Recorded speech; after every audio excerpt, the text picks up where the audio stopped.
பாருங்கள், இந்த பக்கம் உள்ள வேலிக்கரை எல்லாத்தையும் அழிச்சு அது தூருவை பூரா பிடுங்கி அப்படியே இது பண்ணி வச்சு இங்கே உள்ள அழிஞ்சி மரத்தையும் வெட்டி இங்கே போட்டாச்சு.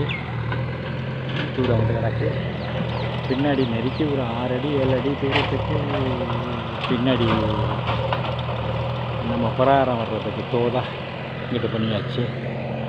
எல்லாம் வெட்டி முடிச்சாச்சு, சுத்தம் பண்ணியாச்சு. இனிமேல் பார்க்கிங்கில் தான் போகணும். இங்கிட்ட நம்ம இன்னுமே அந்த ரோடு வழியை வந்து வர்றதுக்கும் தோதா இருக்கும். பழனியப்பண்ணை வந்து உட்காந்து இங்கே ஃபுல்லாக நின்று பார்த்துக்கிட்டு இருக்காங்க. சிவசாமி அண்ணன், பழனியப்பண்ணன், இந்த சுரேஷ் எல்லோரும் வந்து பார்த்துக்கிட்டு இருக்காங்க. இனிமேல் நம்ம குலதெய்வத்தை வந்து கும்பிட்றதுக்கு எல்லாருக்குமே ஒரு சந்தோஷமாக இருக்கும். வந்து கும்பிடையில் நீ எந்த ஒரு இதுவும் இல்லை.